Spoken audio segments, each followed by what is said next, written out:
A fierce whisper rides the thunder, asking who holds the power to choose the slain for Odin's hall.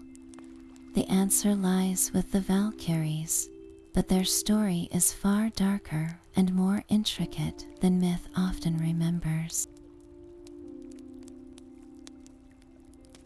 We are about to journey deep into their hidden history, a past veiled in ancient mist and the memory of forgotten mead halls.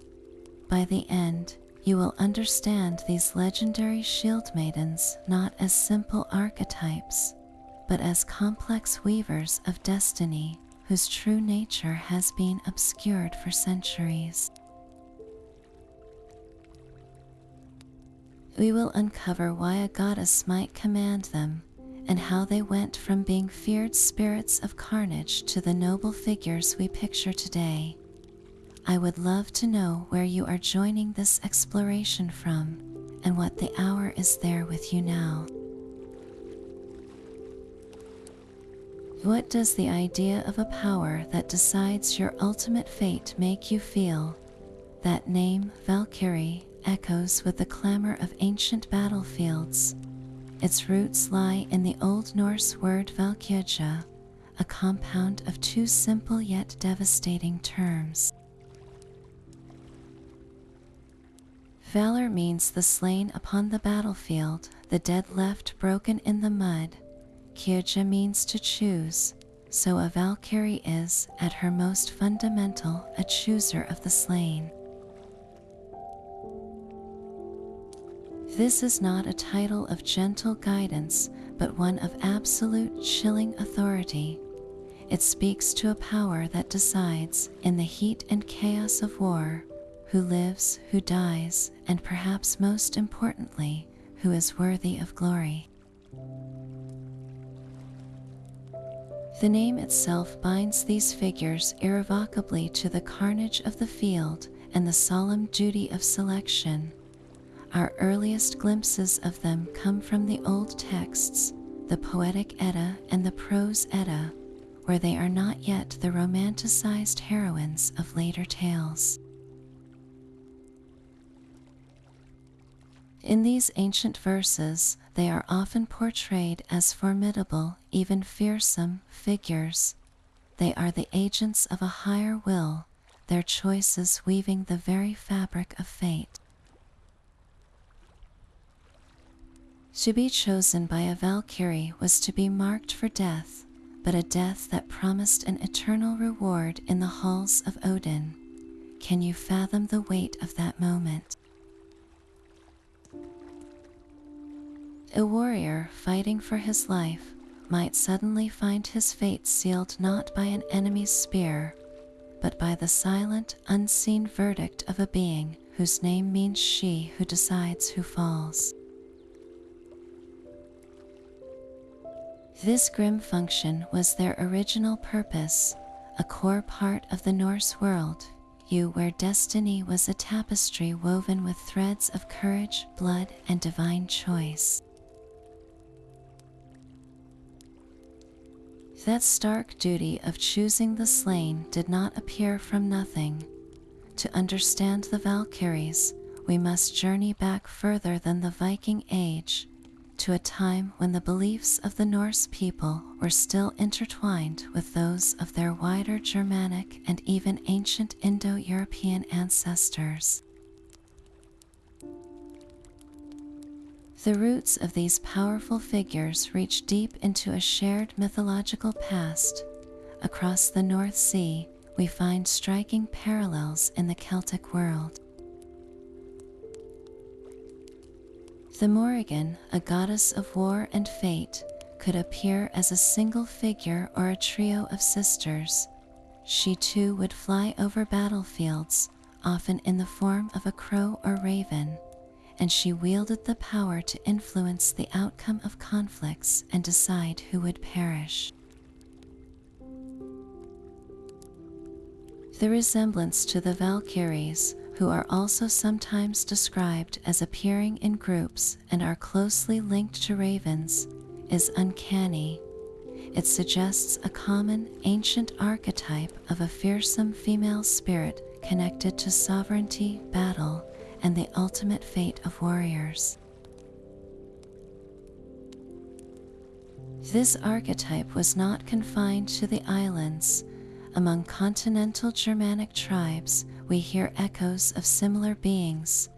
The Idisi, mentioned in a very old German charm, are a collective of female beings possessing great power, capable of binding armies and deciding the course of battle. While their nature is less defined than the later Norse Valkyries, they occupy that same conceptual space, that of a supernatural feminine force intervening in the affairs of war. The evidence is not just in stories.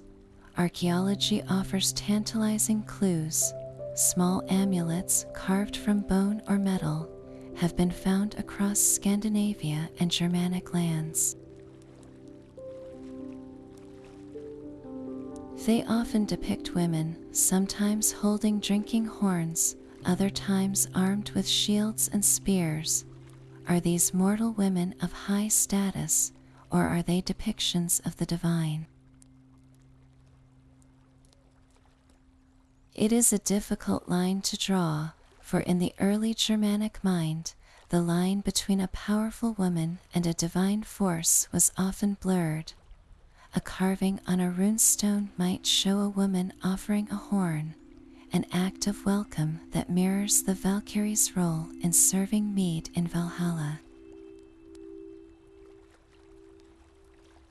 Another might show a female figure bearing a weapon, a silent testament to the idea of the warrior woman's spirit.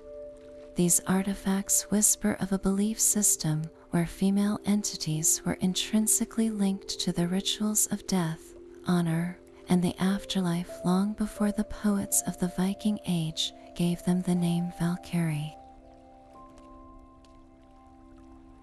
They were not a sudden invention, but the slow, majestic crystallization of a primordial idea, an ancient fear and reverence for the feminine hand that guides the spear and chooses the slain. These ancient roots found their full, terrifying voice in the pages of the Poetic Edda. Within its old verses, the Valkyries are not just named, they are given a profound and fearsome purpose. In the poem called Grimnismal, Odin himself lists many of their names, and these are not gentle titles. We hear Hlurk, meaning noise of battle, and Hrist, the shaker. There is Skirgul, the raging one, and Gurndal, the one wielding a magic wand, a term for a spear. These names are a chorus of conflict, each one a different facet of war's chaos. Another foundational poem, Verlaspa, the prophecy of the seers, speaks of them as the choosers of the slain, who decide the fates of men and ride to choose who shall dwell with Odin. This is their core function, laid bare in the most respected sources, but perhaps the most chilling and vivid portrayal comes not from the Edda itself, but from a saga. In Engil's saga, there is a poem called Daratharljoth. It describes a vision of 12 figures inside a shed. They are not fighting, they are weaving, but this is no ordinary tapestry. Their loom is weighted with human heads, the weights are men's severed heads, the heddle rods are bloody spears, and the yarn is the very entrails of men. With swords for shuttles, they weave the bloody cloth of fate, deciding the outcome of a great battle with each gruesome pass of the thread. They sing as they work, a song of triumph and destruction. This is the Valkyrie in her most primal and powerful form. She is not merely a selector on the battlefield, she is the weaver of the battle's very outcome. Her power is not passive observation, but active, horrific creation. The imagery is raw, visceral, and a world away from the noble, armored maidens of later romantic tales. It speaks to a time when these beings were intimately connected to the most physical, brutal realities of life and death, their hands stained not with mead, but with the very substance of destiny. Yet this terrifying image of the weavers of war would undergo a profound transformation centuries later. In the 1300s, an Icelandic scholar and poet named Snorri Sturluson sat down to write a textbook. His goal was to preserve the Old Norse poetic traditions, which were fading in a land that had officially converted to Christianity. The result was the Prose Edda, a work that systematically organized the chaotic and often contradictory myths of the Viking Age into a coherent guide. Snorri gave us our most detailed and structured account of the Valkyries, but in doing so, he may have quietly reshaped them for a new world. He provided extensive lists of their names, many of which still echoed their violent origins, like Aechlurk and Grendel. Yet he also framed their roles with a new clarity and purpose. In his writing, they become almost like a celestial honor guard, noble servants who carry ale in Valhalla and tend to the needs of the Einherjar, the slain warriors. The raw, visceral horror of the weaving song from the sagas is replaced by a more orderly, almost bureaucratic vision of their duties. This shift raises a compelling question. Snorri was a Christian man writing for a Christian audience. How much did his own faith and the sensibilities of his time influence his retelling? It is possible that the more monstrous, primal aspects of these ancient spirits were softened, their edges smoothed to fit a new theological framework where such raw, amoral power was difficult to reconcile. The Valkyrie, as a fearsome spirit of fate, drenched in the gore of her own weaving, might have been too pagan, too wild for a systematized mythology. So, while Snorri preserved their names and their basic function, he may have inadvertently created a hidden layer to their history. The sanitized, noble Valkyrie of his Edda became the dominant image for centuries, obscuring the darker, more complex being found in the older poetry. His work acts as a filter, and to find the original Valkyrie, we must learn to read not just what he included, but what he might have felt compelled to leave out. But what if Odin was not the only power choosing the heroes for the afterlife? There is another, a goddess whose claim to the slain is just as strong, and whose connection to the Valkyries weaves a hidden thread of authority throughout the myths. Her name is Freyja, the Lady of the Vanir gods, a deity of love, beauty, magic, and something far more potent, war. The Poetic Edda makes a stunning declaration that Freyja takes half of all those who fall in battle for herself. While Odin's chosen warriors, the Einherjar, go to Valhalla, the other half are welcomed into Freyja's own hall, a place called Sessrumnir. This is not a minor detail, it is a fundamental division of the spoils of war, a sharing of the most valuable resource in the Norse cosmos, heroic souls.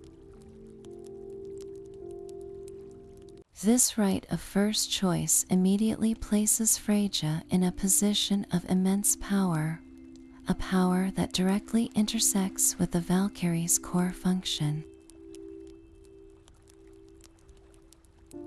If the Valkyries are the choosers, who are they choosing for? The logical conclusion is that they serve both Odin and Freyja, carrying out the selections for both divine rulers. This creates a fascinating and often overlooked power dynamic.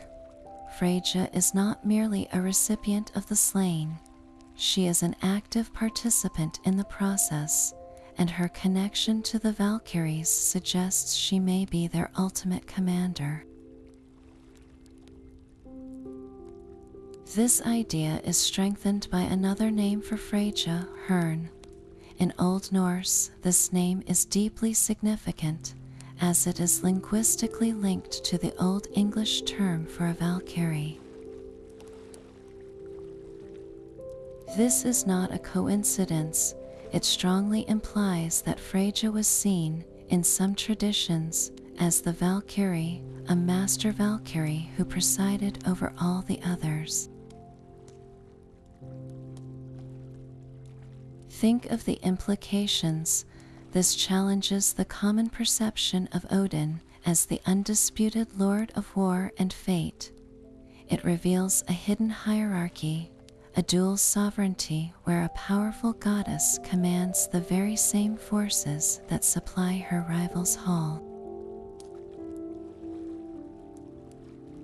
The Valkyries, then, are not solely Odin's agents. They are also the instruments of Freyja's will, serving a mistress whose own domain of love, magic, and war makes her one of the most complex and formidable figures in the entire pantheon. Their power was far more than a simple decision made from the shadows. The Valkyries did not just choose who fell, they actively shaped the very battlefield to ensure their selections came to pass. These spirits were believed to wield a terrible and direct influence over the fray. Ancient sources tell us they could cast a temporary blindness upon a mighty warrior, leaving him stumbling and vulnerable. They could weave a fog of confusion through an entire shield wall, turning disciplined ranks into a chaotic mob, or they could paralyze an enemy's arm at the crucial moment, making his sword feel heavy as stone. Conversely, for the warrior they favored, they could grant a surge of supernatural strength, a clarity of mind that saw every incoming blow, or the sheer dumb luck of an arrow glancing harmlessly off a helmet. This was not passive observation, it was active magical intervention. They were wielders of Seidr, the Norse concept of magic, a power often associated with fate weaving and prophecy, and one that even Odin himself was said to practice. Through this magic, they became the direct, terrifying instruments of Odin's will, enacting the fates he and the Norns had woven. The sagas are filled with moments where their hand is felt. In the saga of the Volsungs, the hero Sigurd encounters a Valkyrie named Brynhildr, who is punished by Odin for granting victory to a king he had wished to die. This single act reveals the entire system. The Valkyrie's role was not just to reward the brave, but to execute a divine strategy, and to defy that strategy was to invite a god's wrath.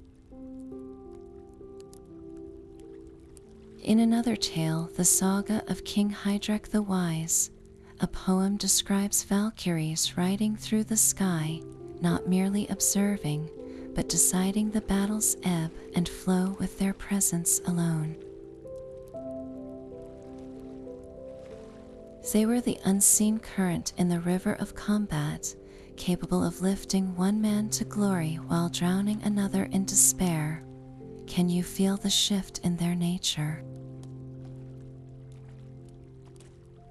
They are no longer distant arbiters, but visceral participants, their magic as tangible a weapon on the field as any axe or spear. This monstrous image of the battlefield weaver was the original face of the Valkyrie, a creature of pure, terrifying function. In the earliest layers of Germanic belief, these beings were not romantic heroines. They were spirits of carnage, often described as demonic ogresses. They were closely linked to ravens and wolves, the scavengers that feasted on the dead, and some traditions even speak of them consuming the corpses of the slain themselves. They were the personification of war's most gruesome aftermath, their presence a signal not of glory, but of raw, unvarnished death. These figures haunted the edges of the battlefield, their forms shifting and monstrous, their purpose as stark and unforgiving as the spear. Can you feel the difference between this ancient terror and the noble maiden we picture today? The transformation is staggering, and it happened over centuries, driven by profound cultural shifts. As pagan beliefs faded and the Viking Age gave way to a Europe influenced by chivalry and courtly romance, the very idea of a powerful female spirit had to change. The monstrous ogress feasting on the dead was no longer a tolerable concept. Her image was sanded down, her claws retracted, and her bloody loom was exchanged for a mead horn. In the later Icelandic sagas, written long after Christianity had taken root, we see the Valkyrie begin her journey toward nobility. She becomes a beautiful, armored shield maiden, a figure who could be encountered, spoken to, and even loved. The saga of Sigurd and Brynhildr is the prime example of this evolution.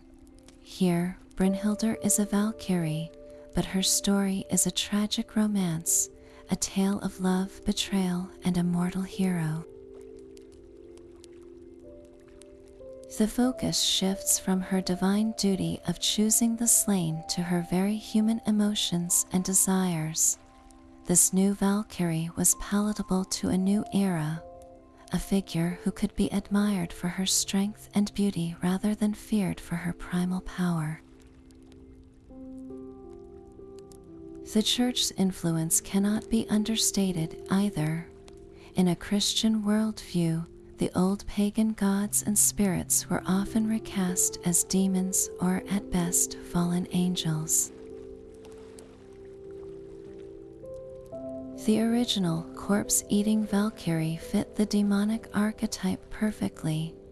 To preserve these figures in storytelling, they had to be sanitized, stripped of their most horrific attributes, and reborn as the noble, if sometimes tragic, maidens of legend. This long process of romanticization culminates in our modern portrayals, from Wagner's operas to blockbuster films, where the Valkyrie is almost exclusively a symbol of heroic femininity, her bloody origins a forgotten whisper beneath the gleaming armor. Their names were a litany of war, each one a sharp and specific declaration of power. Think of Hildr, a name so ancient and direct it simply means battle. She was not a distant observer of conflict, she was its embodiment, the living spirit of the clash of shields and the song of steel. Then there is Grendel, whose name translates as magic wand. This was no gentle stick for illusions, but a term for a spear, the instrument through which her potent battle magic was channeled and thrust into the heart of the fray. Skirgul, the Shaker, did not merely watch armies collide. She was the force that made them tremble, the one who could shake the very ground beneath a warrior's feet and unsettle his resolve. And Rhoda, she who causes turmoil, was the architect of chaos, the one who could turn a disciplined formation into a panicked mob with a single unseen gesture. These were not generic titles for identical beings, they were precise job descriptions, each name revealing a unique facet of the horror and grandeur of war. They formed a terrifying sisterhood where every member had a distinct and vital role to play in the orchestra of destruction. Hildr was the main theme, the relentless percussion of combat. Grendel conducted the unseen forces, weaving spells of protection and vulnerability. Skirgul provided the seismic base, the tremor that precedes collapse. Rhoda composed the dissonant notes of confusion and fear. Together, their names paint a complete and horrifying picture of the battlefield experience, from the initial clash to the final desperate turmoil. This individuality within the collective is crucial. It tells us that the Norse did not perceive fate as a single, blunt force, but as an intricate mechanism operated by a council of specialists. The death of a hero was not a random event. It was the result of a coordinated effort, a convergence of Hildr's battle, Grendel's enchanted spear, Skirgul's shaking earth, and Rhoda's sown chaos. Their names bring them to life not as faceless cogs in Odin's machine, but as a pantheon in miniature, each a goddess of a specific brutal aspect of destiny. To know their names was to understand the many ways in which a warrior could be chosen, and the many hands that could guide him to his final rest in the halls of the gods. But the Valkyries did not work alone in their grim task. Their authority to choose the slain places them in a cosmic tapestry woven by other, even more fundamental beings, the Norns. These three sisters, Urther, Verdandi, and Skuld, sit at the base of the world tree Yggdrasil beside the Well of Fate. Their names translate to what once was, what is becoming, and what shall be. They carve the laws of the universe into wooden slips. They sprinkle the world tree with sacred water to keep it healthy. And most importantly, they weave the unchangeable destiny of every being, god and mortal alike.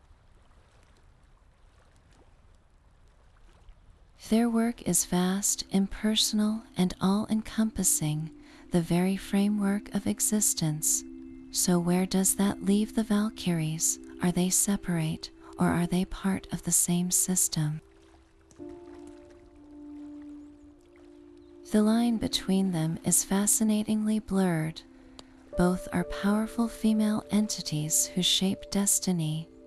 the Norns weave the grand, lifelong tapestry of a person's fate, while the Valkyries seem to execute a specific final thread within that design, the thread of a warrior's death and his subsequent glory.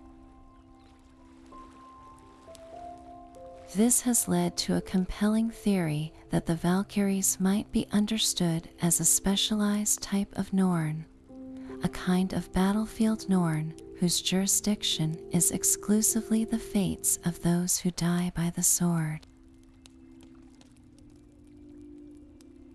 Their choosing is not a random act, but the enactment of a destiny already inscribed by the three sisters at the well. This idea is powerfully reinforced by that horrifying weaving song from the sagas, where the Valkyries use a loom of spears and entrails to decide a battle's outcome. In that moment, they are not just choosers, they are weavers, their actions mirroring the primal work of the Norns themselves. This overlap reveals the deep interconnectedness of Norse thought. A warrior's courage in his final moments might earn him a Valkyrie's notice, but his ultimate destination was likely written into the fabric of the cosmos long before he ever lifted a shield. It places the Valkyries within a grand, inescapable mechanism, where even their terrifying power is merely one moving part in a machine governed by the silent, relentless sisters of fate. That profound power to shape the battlefield and seal a warrior's fate was not mere strength. It was a specific and potent form of magic known as Seidr. This was the very fabric of fate manipulation in the Norse world, a complex art of prophecy, illusion, and altering the course of events. The Valkyries were not just warriors, they were supreme practitioners of this craft. Their ultimate act, the choice of who lives and who dies on the field of battle, was the highest expression of Seidr, a magical will imposed directly upon reality. They could see the threads of destiny and with a thought pluck the one that would end a life, guiding that soul to its divine reward. This was not a random selection, it was a deliberate supernatural intervention, a weaving of the final crucial pattern in a warrior's story. But the use of Seidr carries a deep cultural weight that adds a fascinating layer to the Valkyrie's authority. In the Norse world, this type of magic was overwhelmingly associated with women. Seerresses known as Völvas would travel between farms, prophesying the future and casting spells for the community, wielding a power that was both respected and feared. The magic itself was linked to concepts of fertility, destiny, and the hidden workings of the world, realms traditionally under the influence of the feminine. When men practiced Seidr, it was often viewed with deep suspicion and even contempt. The god Odin himself was a master of this magic, but his pursuit of it was seen as so transgressive that it was one of the few things for which he was criticized. It was considered unmanly, an act that involved manipulating fate rather than facing it with straightforward courage. This context makes the Valkyrie's power even more remarkable. They are divine female entities who wield the most potent and, for mortals, culturally complex form of magic as their primary tool. Their mastery of Seidr reinforces their position outside and above human gender norms. They are the ultimate Vrulvas, their magic not whispered around a hearth fire, but shouted across the battlefield, deciding the destinies of kings and champions without a hint of apology. Their power was absolute, and it was rooted in a form of magic that, in mortal hands, could make a man an outcast, but in theirs, made them the undisputed weavers of heroic glory. These ancient beliefs were not confined to poetry and saga. They were worn, carved, and woven into the very fabric of daily life. Across Scandinavia and the lands touched by Norse travelers, archaeology reveals a world where the Valkyrie was more than a story. She was a tangible presence.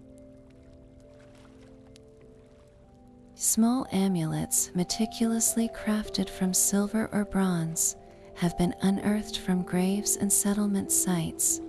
These are not crude symbols, but intricate figurines depicting a woman, often standing proudly, holding a drinking horn aloft in one hand and a sword or shield in the other. This single image perfectly captures her dual nature. The horn symbolizes her role as the hostess of the afterlife, the one who welcomes the chosen warrior with a cup of mead in Odin's hall.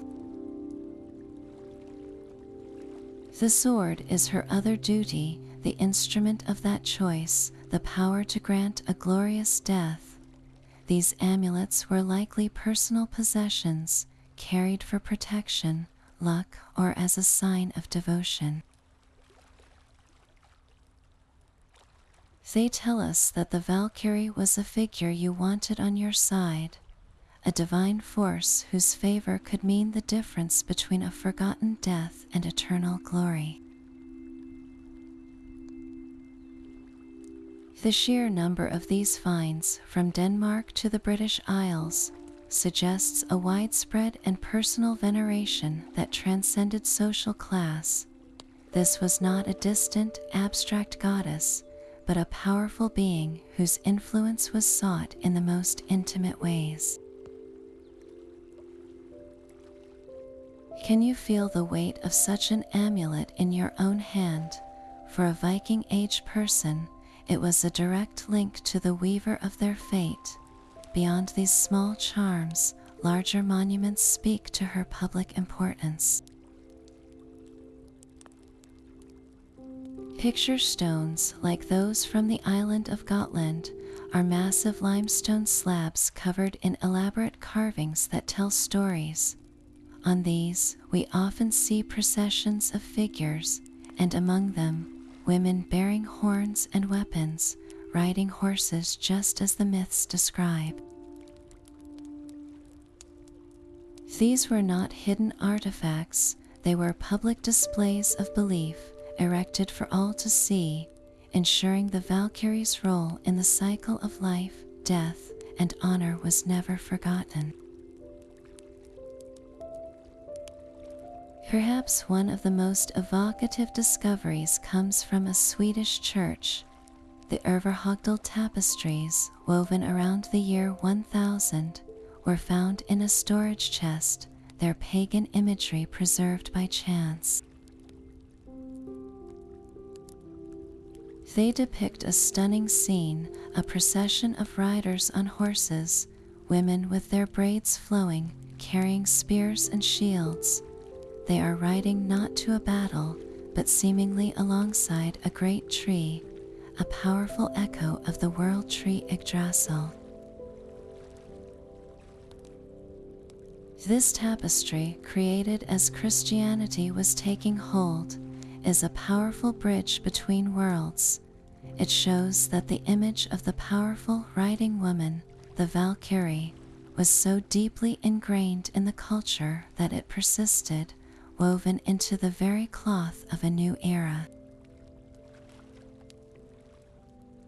These artifacts, from the personal amulet to the public tapestry, bring the Valkyrie out of the mythic mist and into the homes and hearts of the people.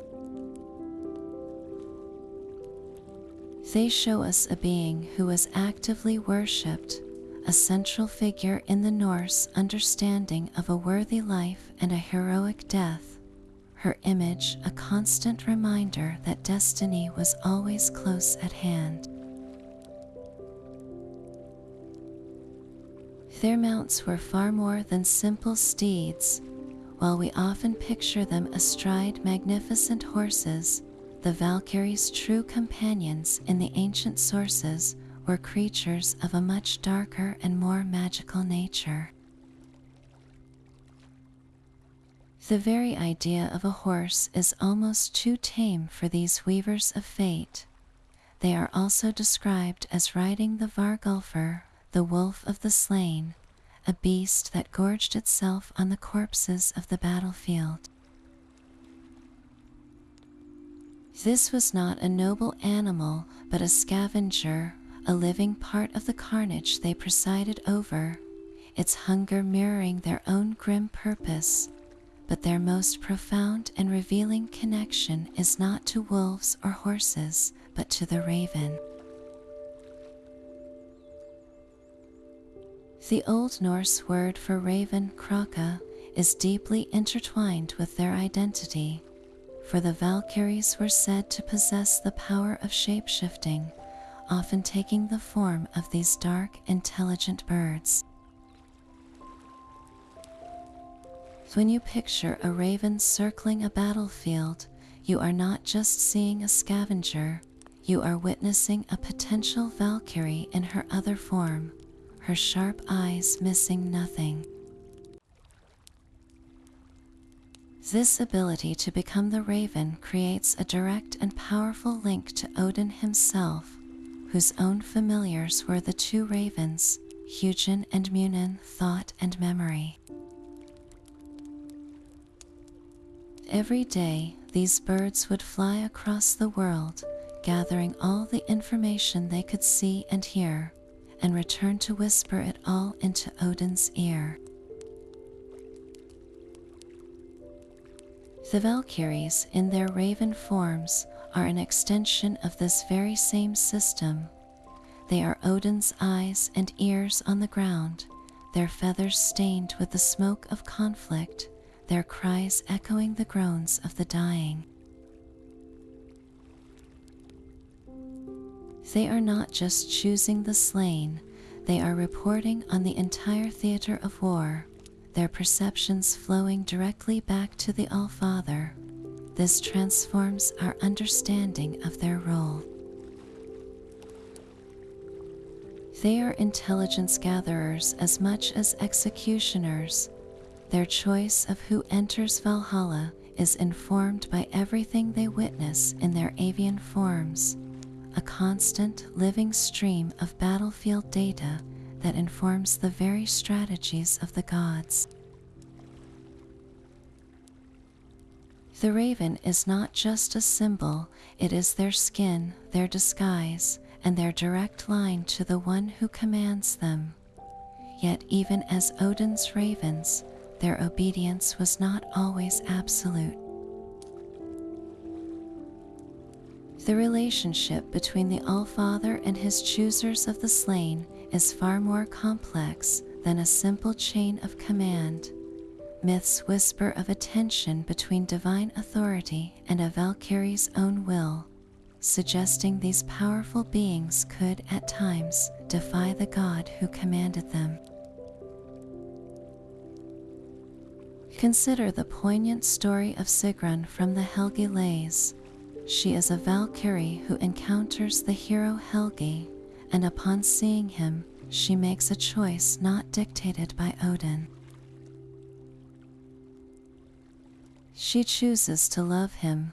She abandons her divine duty to grant him victory in battle, actively shielding him from harm and ensuring his survival. This is not the action of a mindless servant. This is an autonomous being whose personal desires directly conflict with the cosmic role assigned to her. Sigrun's defiance reveals a stunning truth, that a Valkyrie's will could be her own, even if that meant opposing the architect of fate himself.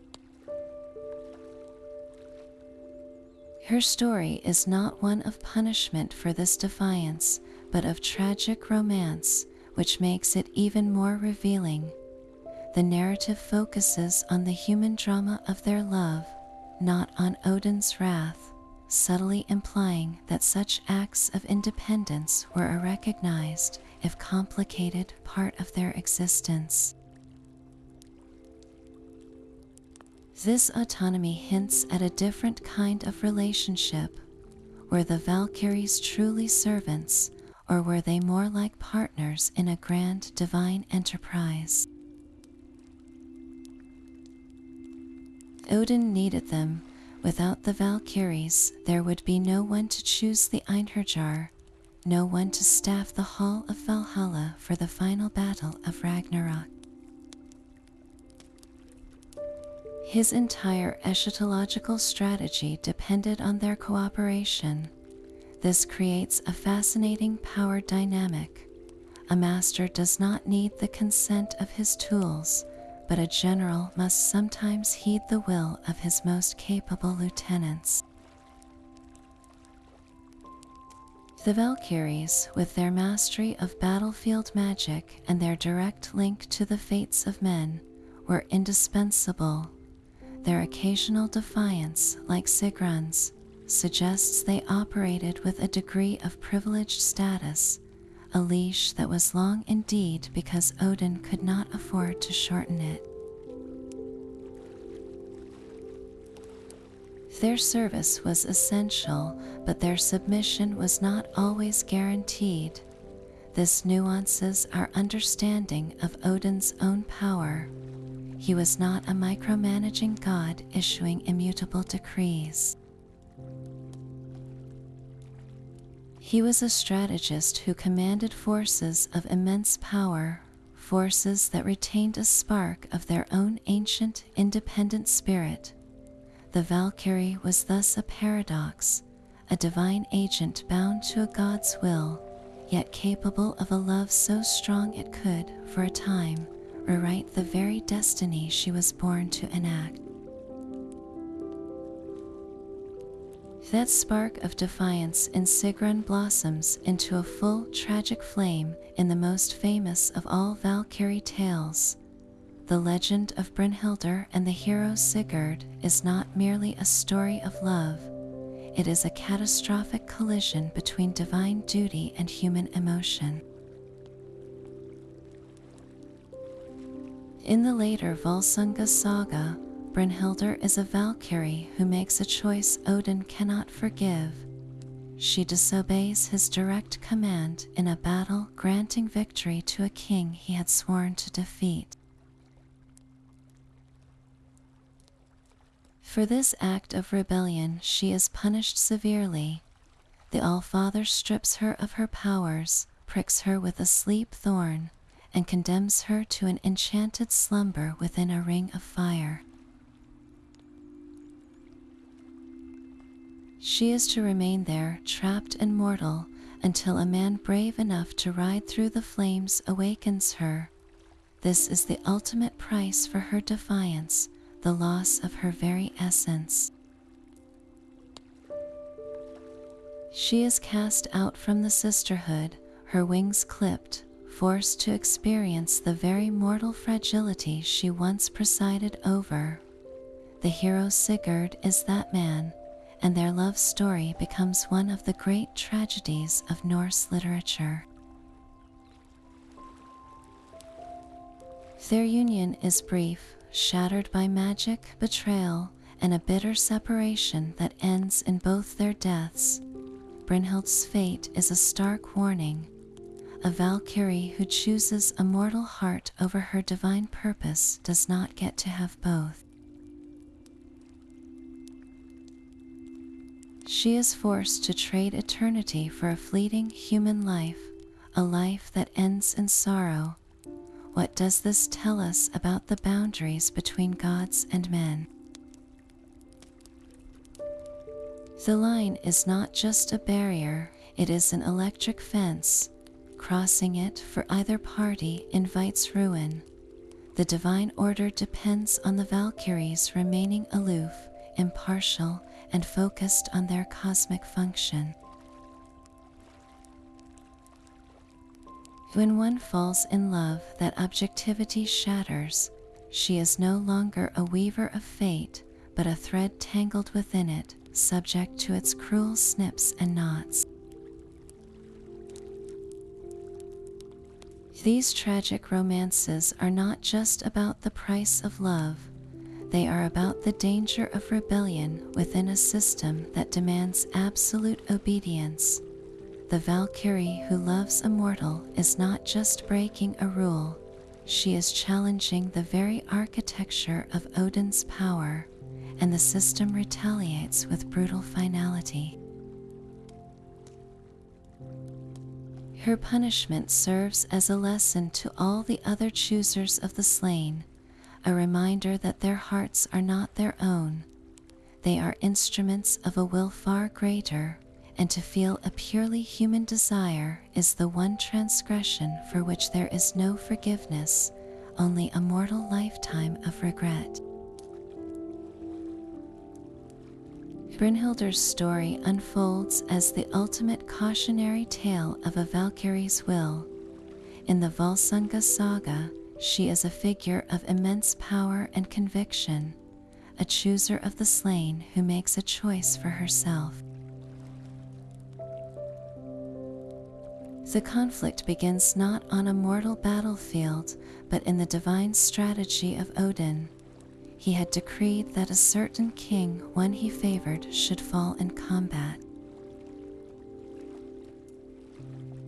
Brynhildr, however, looked upon the opposing warrior and saw a greater courage, a nobler heart. In a stunning act of defiance, she intervened. She shifted the tide of battle, ensuring the king Odin wanted dead emerged victorious. This was not a simple mistake, it was a direct challenge to the Allfather's authority, a declaration that her own judgment of a warrior's worth could supersede even his. The punishment was swift and terrible. Odin stripped her of her divinity, pricking her with a sleep thorn that sent her into an enchanted slumber. He then surrounded her on a mountaintop with a terrifying barrier, a wall of flame that only the most audacious hero could ever hope to cross. Her prison was not one of stone, but of fire and magic, a visible symbol of her fallen state, trapped between the world of the gods and the world of men. This is the core of her tragedy. Autonomy met with absolute consequence. She exercised her will and was cast out for it, forced to wait for a mortal to decide her fate. The hero Sigurd of the Volsung lineage was that man. He was no ordinary warrior, his life already entwined with prophecy and the slaying of a great dragon. Hearing of the shield maiden trapped within the fire, he rode forth, his horse Granny carrying him fearlessly through the roaring flames. He found Brynhildr in her magical sleep, and upon waking her, their bond was instantaneous and profound. They pledged themselves to one another, a union of the greatest hero and the fallen Valkyrie, a love that seemed to defy the very fate that had condemned her. Yet this is where the inescapable nature of prophecy tightens its grip. Their story does not end with that triumphant awakening. Through a series of deceptions involving a potion of forgetfulness, Sigurd is tricked into forgetting Brynhildr and marrying another woman, Gudrun. Even worse, he aids his brother-in-law Gunnar in winning Brynhildr as his own bride by disguising himself as Gunnar to ride through the fire a second time. When the terrible truth finally unravels, the betrayal consumes them all. Brynhildr's love curdles into a vengeful fury. Her pride shattered, she orchestrates Sigurd's murder, only to be so consumed by grief and remorse that she throws herself upon his funeral pyre. Their story crystallizes every major theme of the Valkyrie. Autonomy leads to punishment. Divine love is traded for a mortal passion that proves fatal. And no matter how they struggle, the prophecy of their doom, woven long before, pulls them inexorably toward their fiery end. Brynhildr tried to choose, first a warrior's fate, then her own love, and in both cases, the cosmos punished her for stepping out of her assigned role. Her saga asks a haunting question: can a force of destiny ever truly escape destiny itself? Yet the image of the Valkyrie was not carved from a single uniform block of belief. As the Norse people sailed, traded, and settled across vast distances, their understanding of these fate weavers shifted and adapted, absorbing local colors and whispers. From the fjords of mainland Scandinavia to the volcanic shores of Iceland, and across the stormy seas to the British Isles and the river routes of Russia, the Valkyrie took on distinct regional flavors. In Iceland, a land of stark isolation and powerful sagas, the Valkyrie often appeared with a deeply personal, almost familial connection to heroes. She was less an anonymous divine agent and more a distinct character with a name and a story, like the tragic Brynhildr, whose tale was told and retold with profound emotional weight. The Icelandic mindset, shaped by its unique history of settlement and its literary culture, seemed to favor these complex individual portrayals over the faceless choirs of battle maidens. Journey to the Norse settlements in the British Isles, and the echoes change again. Here, in lands steeped in Celtic tradition, the Valkyrie may have begun to blend with local spirits of fate and death. Consider the Irish bean shea or banshee.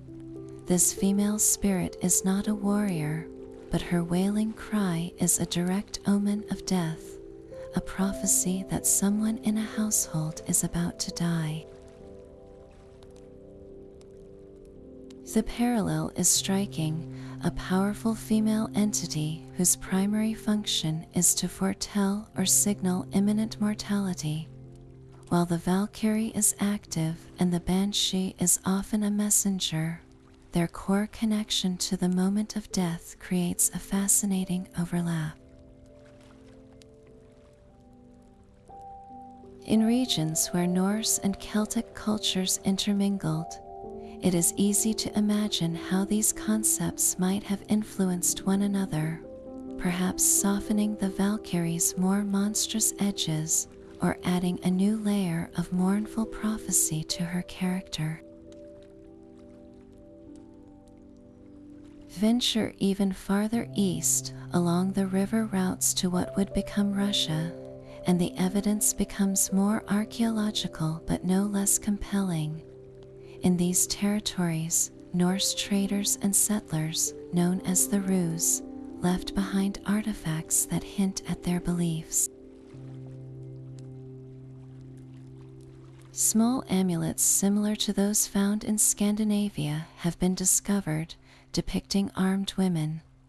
These finds suggest that the core idea of the powerful, armed female spirit traveled with them, a comforting and familiar concept in a foreign land.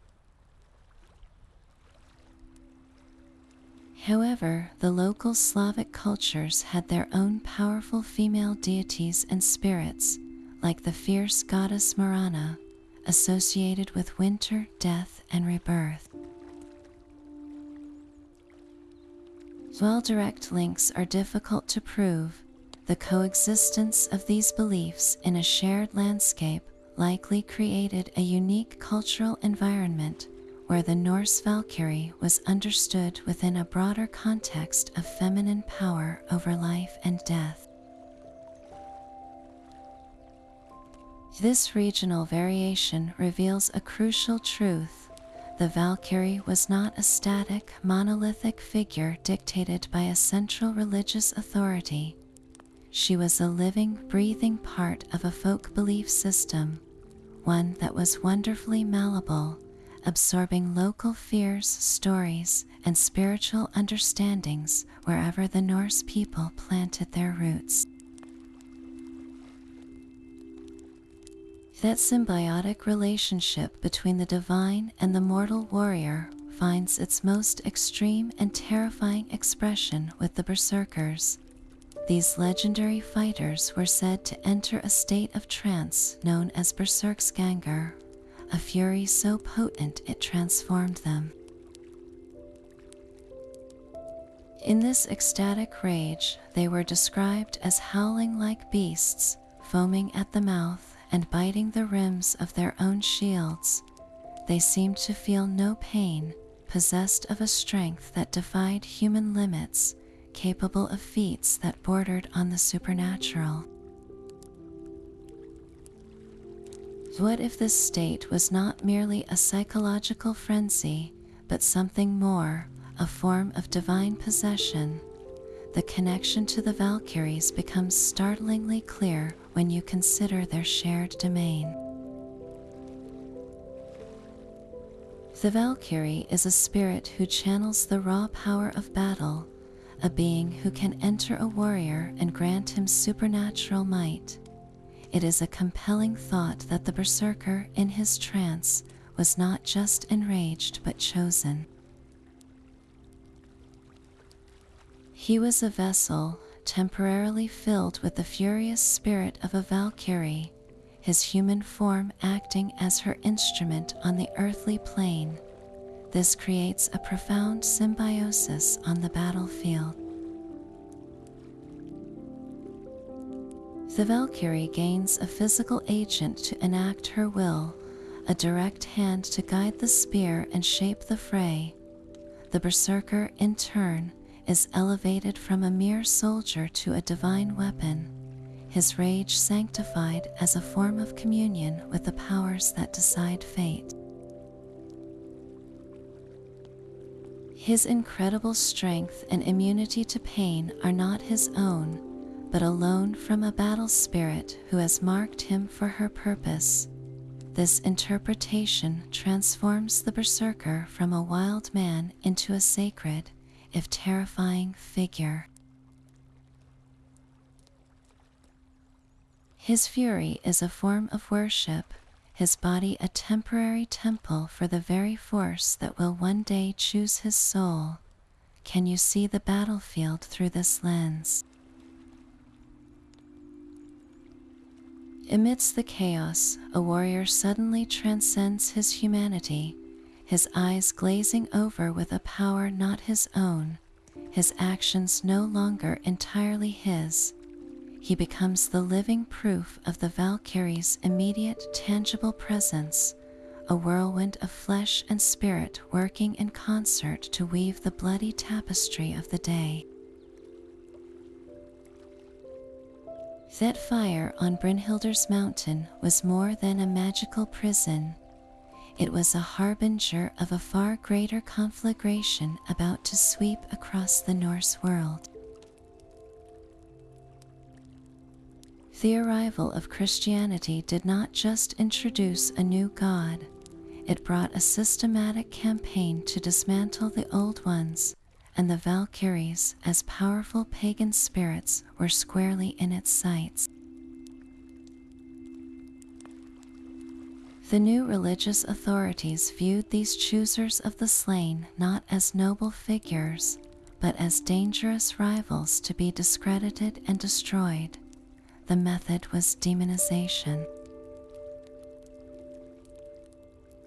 The Valkyrie, once a revered weaver of heroic destiny, was systematically recast as an evil spirit, a malevolent demon, or a mere witch. Her divine power to choose was twisted into a predatory hunger for souls. Where once she was seen as a guide to a glorious afterlife, she was now portrayed as a fiend who lured men to their damnation. This was a deliberate and powerful strategy. By painting the old gods and their servants as monstrous, the Church could more easily persuade people to abandon them, framing conversion not just as acceptance of a new faith, but as a rejection of literal demons. The Valkyries' connection to ravens and wolves, once symbols of Odin's wisdom and the battlefield's reality, were now emphasized as signs of her diabolical nature, scavengers and beasts of evil omen. Her sacred role was inverted, transformed from something to be honored into something to be feared and exorcised. This persecution had a devastating effect on the survival of her original lore. Open veneration became dangerous. The amulets that were once worn with pride were now likely hidden away or discarded. The stories told in the great halls had to be carefully filtered, their pagan powers softened or given a new Christian moral. The true complex nature of the Valkyrie was forced underground, surviving only in whispers and fragmented memories, her history deliberately hidden by the very process that sought to erase her. This is why so much of what we know comes to us through a Christian lens. The poems and sagas were written down centuries after conversion by scholars like Snorri Sturluson, who are often trying to preserve the old stories as literature or history, not as living faith. They were saving these figures from complete oblivion, but the stories they recorded were already sanitized, their sharpest pagan edges worn down by time and theological pressure. The Valkyrie we meet in these later texts is often a shadow of her former self, a romanticized figure whose true, terrifying power as a divine agent of fate had been scrubbed away, first by demonization and then by a kind of nostalgic amnesia. We are left with echoes, a hidden history pieced together from fragments that survived precisely because their original, potent meaning had been stripped away. Centuries of silence were broken not by a war cry, but by an orchestra. The 19th century saw a powerful resurgence of interest in the Valkyries, fueled not by religious belief, but by the sweeping artistic and political movements of Romanticism and nationalism. Europe was looking for its heroic pre-Christian roots, a past untainted by industrialization and classical antiquity. The wild, untamed myths of the North offered a perfect canvas. Writers, poets, and artists eagerly mined the old Eddas and sagas, but they were not looking for the monstrous weavers of entrails. They sought noble, idealized figures who could embody a new, romantic vision of national identity. In this reimagining, the Valkyrie was scrubbed clean of her bloody past and reborn as a symbol of pristine, heroic femininity. Her role shifted from a terrifying agent of fate to a tragic, lovelorn heroine, her story now centered on human emotions rather than divine function. This was a profound reinvention, one that would permanently reshape her image for the modern world. No single figure was more instrumental in this transformation than the German composer Richard Wagner. His monumental cycle of operas, Der Ring des Nibelungen, placed the Valkyrie, specifically Brynhildr, at the heart of its epic narrative. Wagner's vision was grand, theatrical, and emotionally charged. He gave us the iconic image of the Ride of the Valkyries, a stirring musical piece that conjures visions of powerful women on winged horses soaring through stormy skies. It is a breathtaking spectacle, but it is a complete fabrication, a romantic invention with no basis in the original myths. In Wagner's hands, Brynhildr's story becomes a sprawling family drama of gods and heroes, focusing on her defiance, her love for the hero Siegfried, and her ultimate self-sacrifice. The complexity of her original punishment for disobeying Odin is streamlined into a tragic romance. The darker, more ambiguous aspects of her power, her connection to Sather magic, and her role as a literal chooser of the slain are largely set aside in favor of soaring arias and theatrical climax. Wagner's operas were a cultural phenomenon.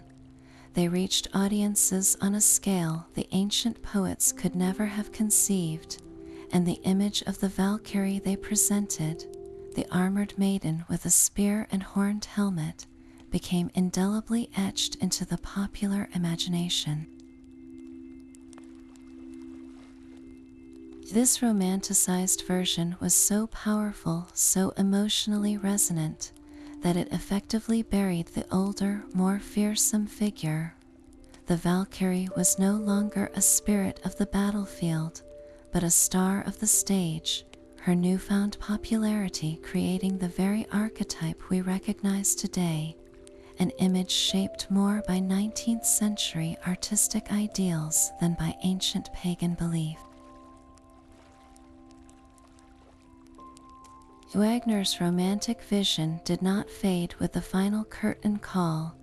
It simply found new stages in the 20th and 21st centuries, from the colorful pages of comic books to the immersive worlds of blockbuster films and video games. In the realm of Marvel Comics and later the Marvel Cinematic Universe, the Valkyries were reimagined once more, this time as an elite all-female corps of Asgardian warriors. Their portrayal leans heavily into the noble, armored maiden archetype popularized by Romanticism, presenting them as a professional military unit loyal to the throne. This interpretation gets a few things strikingly right, such as their core identity as powerful warriors and their direct service to Odin, yet it also simplifies and sanitizes their mythology on a grand scale. The role of choosing the slain is almost entirely absent, replaced by a more generic mandate to protect the realm. Their terrifying mastery of Sather magic is often swapped for impressive but purely physical combat skills. Perhaps the most significant change is the complete erasure of their connection to the goddess Freyja. solidifying Odin as their sole and undisputed commander. These adaptations are not mistakes. They are creative choices that streamline ancient, complex figures for a modern, global audience that expects clear heroes and straightforward narratives. The Marvel version presents a Valkyrie who is a superhero, a relatable and aspirational figure whose power comes from training and courage, not from a terrifying supernatural authority over life and death. This has profoundly shaped public perception, introducing millions to the name and image of the Valkyrie, but often at the cost of her original, more chilling and intricate purpose. Video games have taken this reinterpretation even further, using the Valkyrie as both a formidable enemy and a complex character. In the recent God of War series, the Valkyries are presented as powerful, corrupted bosses that the player must defeat. The game brilliantly captures their ferocity and otherworldly combat prowess, but it frames them as fallen guardians, trapped and twisted by a curse. This is a complete narrative invention, yet it effectively translates their mythic power into a compelling gameplay challenge. The player feels the weight of their divine strength in every dodge and parry. Conversely, a game like Assassin's Creed Valhalla takes a more grounded, historical approach. Here, the Valkyries are not physical beings to fight, but part of the cultural and spiritual backdrop of the Viking world the player explores. The game weaves their imagery and the concept of Valhalla into its world building, allowing players to engage with the belief system that gave rise to the myths. It presents the Valkyrie less as a character and more as an idea, a powerful force within the Norse cosmology that influences the thoughts and hopes of the people. Both approaches, the fantastical and the historical, continue to shape a new layer of hidden history. They create a modern mythology built upon the bones of the old, one where the Valkyrie is constantly being redefined for new generations. These pop culture versions are not replacements for the ancient texts, but rather a new form of storytelling, a living tradition that continues to ask what it means to be a chooser of the slain, even if the answer is now delivered through a controller or on a silver screen. This blurring of divine and mortal power finds its most tangible form not on a misty battlefield, but in the flickering firelight of a Norse longhouse. Here we meet the Völva, a human seeress whose very existence mirrors the Valkyrie's sacred duties. Like her divine counterparts, the Völva was a master of Sather, the intricate magic of shaping fate. She would travel from farm to farm, welcomed with a mixture of reverence and fear, to sit on a special high seat and prophesize the future for the community. Her rituals involved entering trance states, sending her spirit out to gather knowledge, and chanting spells that could alter the course of events, from ensuring a good harvest to cursing an enemy. This is a direct mortal echo of the Valkyrie's work. While the Valkyrie weaves the fate of warriors on a cosmic loom, the Völva interprets and manipulates the threads of everyday life. Both are powerful female figures who navigate the unseen currents of destiny, wielding a form of magic that was considered the exclusive domain of women, a power so potent it was viewed as unmanly for males to practice. The connection runs even deeper. The Völva's tools of trade, her staff and her pouch of charms, were symbols of immense authority. Her staff, often carved with intricate patterns, was her scepter of power, a focal point for her magic not unlike the Valkyrie's symbolic spear. When she spoke her prophecies, her words were considered law, shaping the decisions of entire households.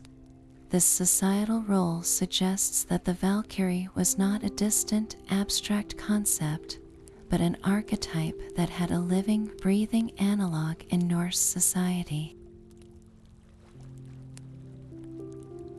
A powerful Völva, with her deep knowledge and feared abilities, might have been seen as a mortal vessel for the same kind of power that the Valkyries possessed. In the eyes of the community, the line between the human seer and the divine chooser could grow wonderfully thin. Was a Völva merely a wise woman, or was she, in her moments of highest trance, temporarily inhabited by the spirit of a Valkyrie, her visions not just predictions but glimpses of the fate being woven by the gods themselves? This interplay between the mortal and the divine reveals a culture that understood power not as a distant force, but as something that could be channeled, a sacred current that flowed between the heavens and the most respected women walking the earth. So did warriors whisper prayers to these weavers of their fate before the battle began. The evidence for a formal public cult of the Valkyries is sparse, unlike the grand temples dedicated to Odin or Thor. We find no ruins of Valkyrie shrines, no inscriptions detailing grand sacrifices made in their honor. Their worship was likely far more intimate, a quiet and personal transaction of faith. Imagine a warrior the night before a raid, alone with his thoughts. He might not chant a public prayer, but instead clutch a small silver amulet, his fingers tracing the form of a woman with a sword and a drinking horn. This was not a generic good luck charm. It was a direct appeal to the divine power that would judge his courage in the coming hours. These amulets, found in graves and homesteads across the Norse world, are the strongest evidence we have for a personal, heartfelt veneration. A warrior carried this figure to seek her favor, to hopefully catch her eye amid the chaos, and to ensure that his death, if it came, would be a chosen one. It was a way of making a personal connection with an impersonal force, a silent plea whispered not to a distant statue, but to a small metal figure kept close to the heart. This personal devotion probably extended to small, private offerings. A family might pour out a libation of mead for the Valkyries before their son went to sea, a small sacrifice to the powers who held his ultimate fate in their hands. There would be no priest to officiate, no crowd to witness it, just a simple, solemn ritual by the hearth, acknowledging that the decision of life or glory rested with these powerful, unseen women. The Valkyrie was a deeply personal goddess, her worship conducted in the quiet moments before the storm, in the hope that when the swords clashed, she would be listening. That belief in a divine choice transformed the very nature of death on the battlefield. For the Norse warrior, the looming threat of a violent end was not a random, meaningless accident, but a moment of supreme judgment. The terror of being struck down was reframed by the possibility of being seen. A spear finding its mark was not a failure, but a potential summons. This psychological framework was a profound coping mechanism for a society steeped in conflict. It replaced the paralyzing fear of oblivion with the motivating hope for recognition. The thought that a being of immense power and beauty was watching your every move, measuring your courage, must have been a powerful incentive to stand firm when every instinct screamed to flee. Your final moments were no longer just about pain and loss, they were an audition for eternity. This system brilliantly reinforced the cultural values that held their society together. Courage was not just a personal virtue, it was a social currency, the only coin that could purchase a seat in the halls of the gods. Honor was not an abstract concept, but a tangible key to an immortal reward. Imagine the mindset of a warrior in the shield wall, hearing the war cries and the clash of iron. Instead of seeing only chaos, he could perceive a divine order operating just beneath the surface.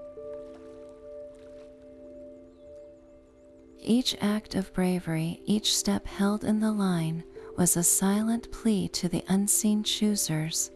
His death, if it came, was not a senseless waste, but a meaningful transition, a promotion to a higher state of existence. This belief system did not eliminate the fear of death, but it gave that fear a purpose. It channeled the raw, animal terror of mortality into a disciplined performance of honor.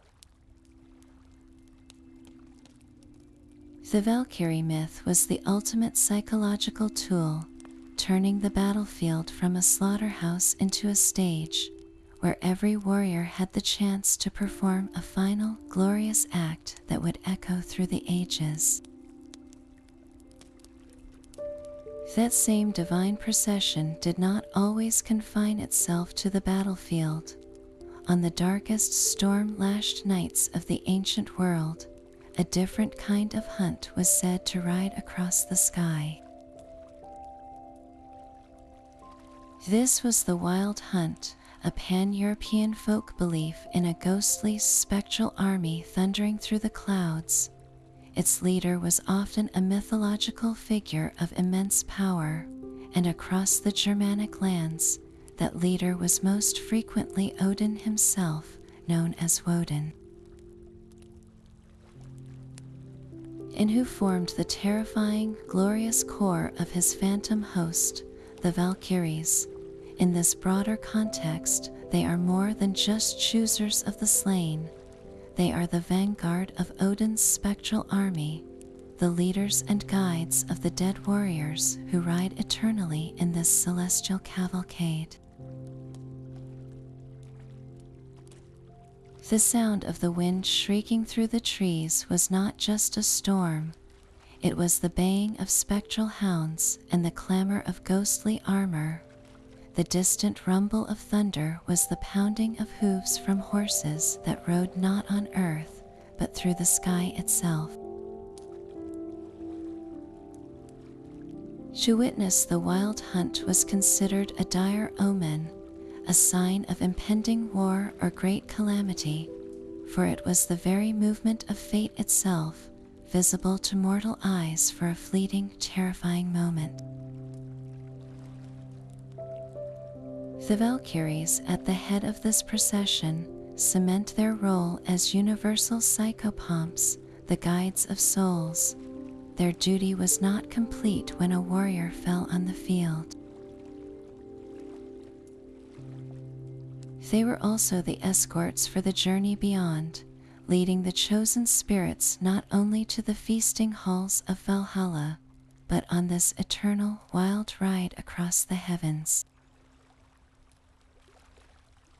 This connects them to a spiritual tapestry that stretches far beyond the Norse fjords.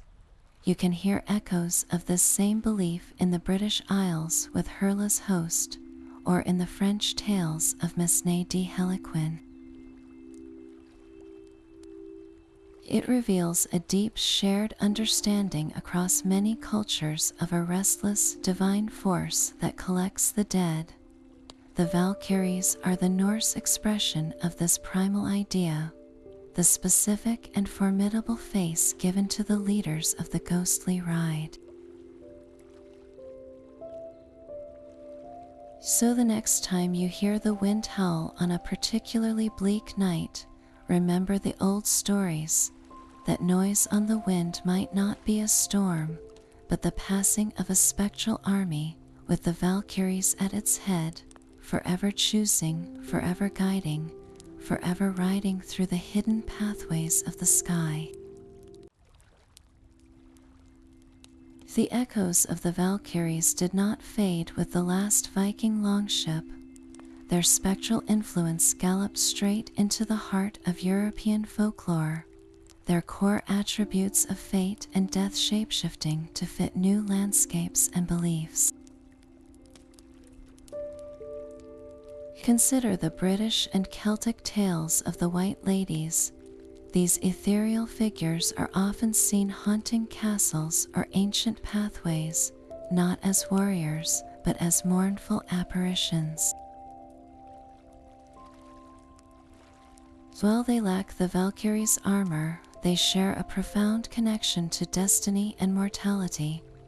A White Lady's appearance is frequently an omen, a signal of an impending death in the family she is tied to.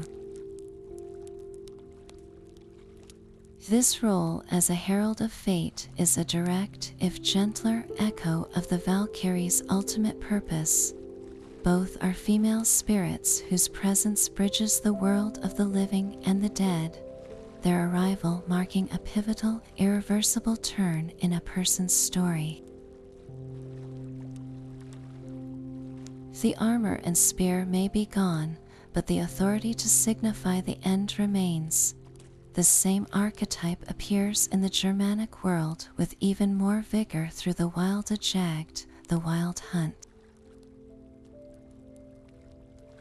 We have already heard its thunder, but its ranks were not solely filled by Odin and his host. Local legends often speak of female spirits leading or participating in this phantom cavalcade. These figures, sometimes called the Hall or Perchta, are formidable beings who rule over the spirits of the dead, particularly those who died without honor or before their time. They command the wild winter winds and are judges of human conduct, a role that resonates with the Valkyrie's power to evaluate a warrior's courage.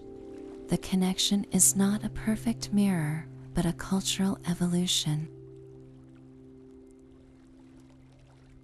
The battlefield has been exchanged for the spectral wilds, and the selection of heroes for the general guidance of souls. What persists is the terrifying and awe-inspiring image of a powerful female entity presiding over the transition from life to death, her will governing the movement of spirits long after the name Valkyrie was forgotten. This endurance reveals something fundamental about the human psyche, the need to personify the forces of fate, to give a face to the unseen hand that guides our final journey, is a powerful and persistent impulse.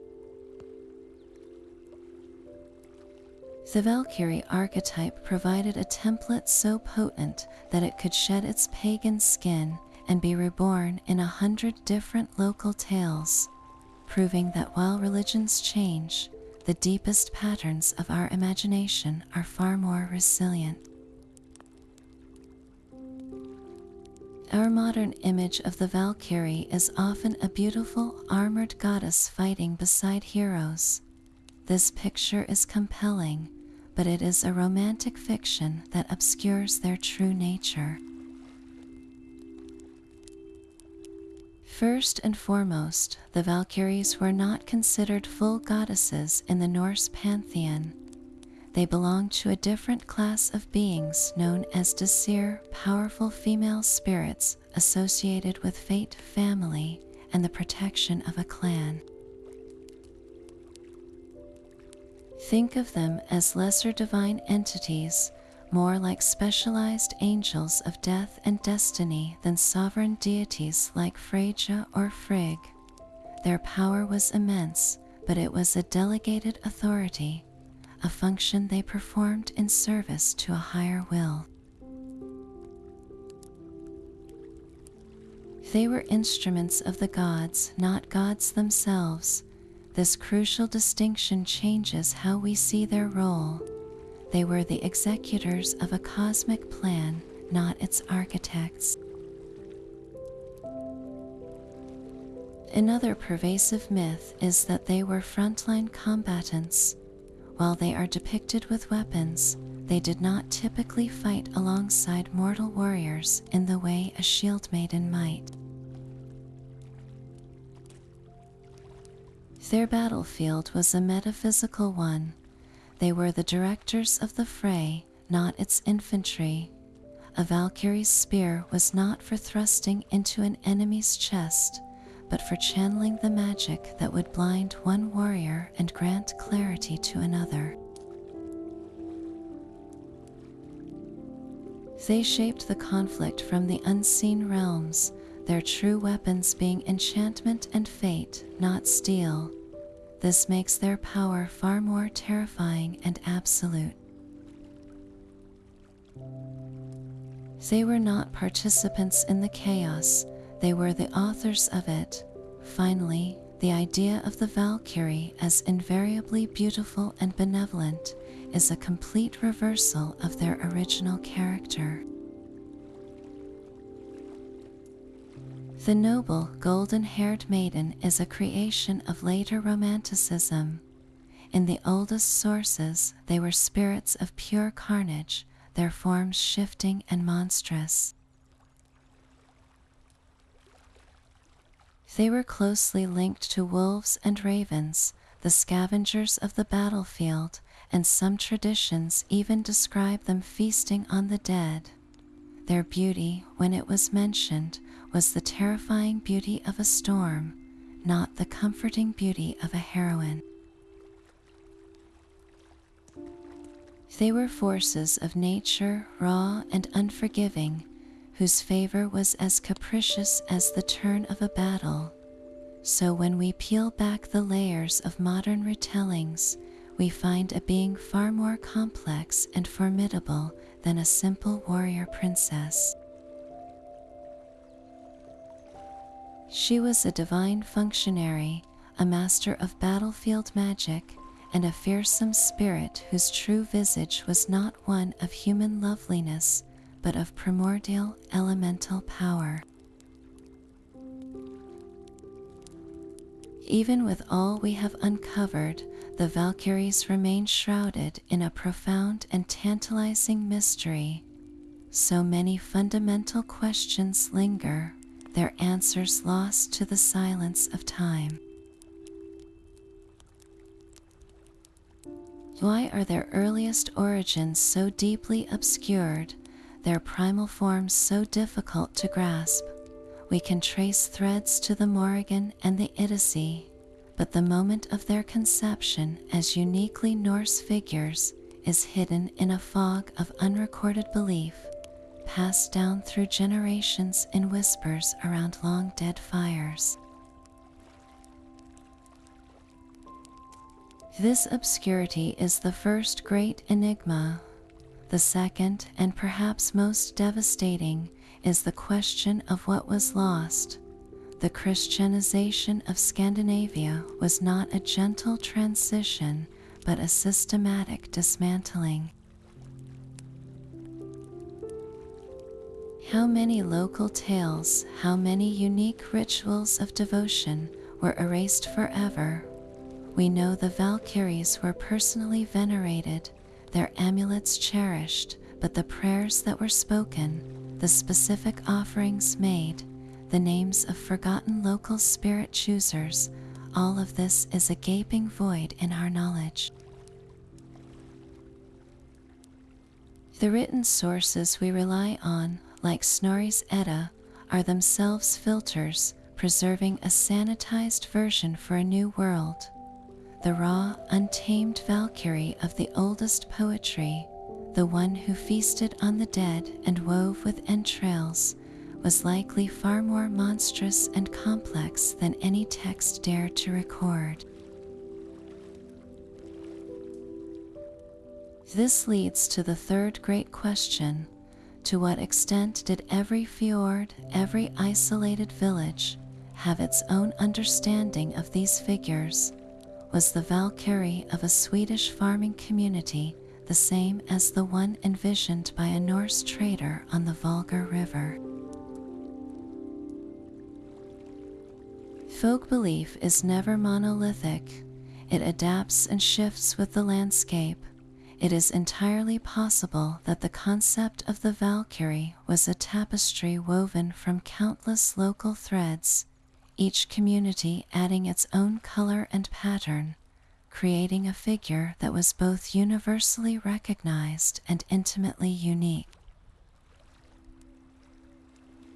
These unanswered questions are not a failure of scholarship, but a testament to the enduring power of the myth.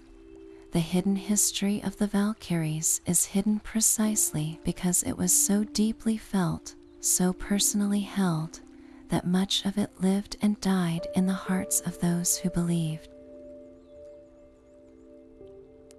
Their true story will always be just beyond our full reach, a glorious and terrifying whisper on the wind, inviting us to forever listen and to wonder. Their story is an incredible journey from primal terror to poignant tragedy. We began with the corpse chooser, a monstrous spirit feasting on the slain and weaving fate on a loom of human entrails. We witnessed her evolution into a weaver of destiny, a wielder of powerful magic who shaped the battlefield itself. We saw her become a symbol of feminine power so potent it was simultaneously revered and feared, and finally, a tragic romantic figure whose heart could defy even a god's command. This hidden history is not a straight line, but a rich tapestry.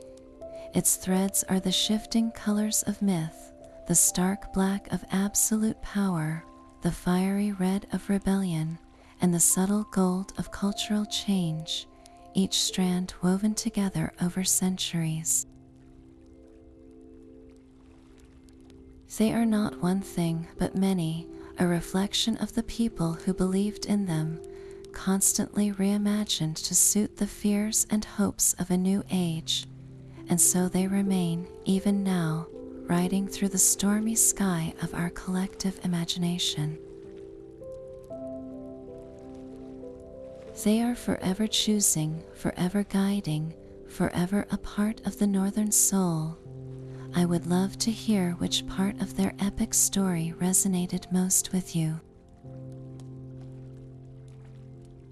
Share your favorite Valkyrie tale or the thought that stayed with you in the comments below.